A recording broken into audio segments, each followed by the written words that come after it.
మనం 2 days back మాట్లాడుకోవటం జరిగింది. ఇక భారీ స్థాయిలో మార్పులు రాబోతున్నాయి. మోదీ ఏదైతే ప్రకటన చేశాడో అది చిన్న విషయం కాదు. ఒక భారీ సంక్షోభాన్ని మనం ఎదుర్కోబోతున్నాము అని చెప్పి మనం మాట్లాడుకోవటం జరిగింది. సో అదే దిశగా ప్రస్తుతం అడుగులు కనిపిస్తున్నాయి. బంగారం మీద 14,000 నుంచి 16,000 వరకు రేటు పెరిగింది. తర్వాత పెట్రోల్ డీజిల్ రేట్లు పెంచుతారు 2 డేస్లో అని చెప్పి మనం ఆ రోజు చెప్పుకున్నాం. దానికి తగ్గట్టుగానే ఈ రోజు పెట్రోలు డీజిల్ మీద రూ. 3.18 పెంచడం జరిగింది. అంటే మనకి ఏపీలో వచ్చేటప్పటికి పెట్రోల్ వచ్చేటప్పటికి 14 రూపాయలు గాను, డీజిల్ వచ్చేటప్పటికి 100 నుంచి 101 రూపాయి వరకు వచ్చినటువంటి పరిస్థితి. సో ఇప్పుడు ఇక్కడతో ఆగుతుందా అంటే ఆగేటువంటి పరిస్థితి అయితే లేదు. సమీప భవిష్యత్తులో కనిపించట్లేదు కూడా.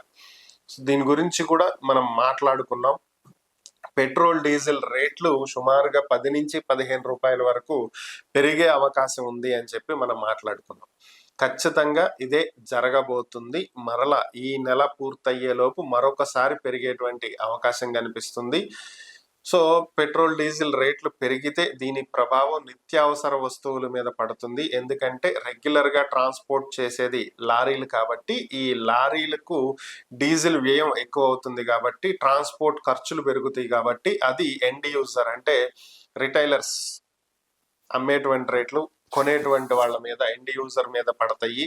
సో మన మీదే ఇది పడేటువంటి అవకాశం ఉంటుంది. పాలు, పెరుగు, నూనెలు, చింతపండు, ఉప్పు, పప్పు అన్నిటికీ, బియ్యం అన్నిటికీ కూడా రేట్లు పెరిగే అవకాశం ఉంటుంది. ఎందుకంటే ఇవి డైలీ ట్రాన్స్పోర్ట్. పాలు అనేది ప్రతిరోజు ట్రాన్స్పోర్ట్ అయ్యేవి.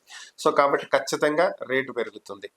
వీటితో పాటుగా మెడిసిన్స్, వాటితో పాటుగా నూనెలు, పప్పు దినుసులు, గ్రాసరీస్, ఫ్రూట్స్, వెజిటబుల్స్ ఇవి కూడా డైలీ ట్రాన్స్పోర్ట్ అయ్యాయి. వెజిటబుల్స్, సో ఈ ఆకుకూరలు అన్నిటి మీద రేట్లు పెరిగేటువంటి అవకాశం అయితే కనిపిస్తుంది.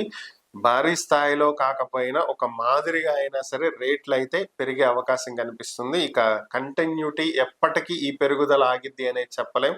సో గల్ఫ్ లో ఉన్నటువంటి సంక్షోభానికి తెరపడి పూర్తి స్థాయిలో క్రూడ్ ఆయిల్ ఫ్రీగా అందరికి అందేటువంటి పరిస్థితి, ఫ్రీగా అంటే డబ్బులు పెట్టి కొనకుండా వచ్చిద్దని కాదు నా ఉద్దేశం.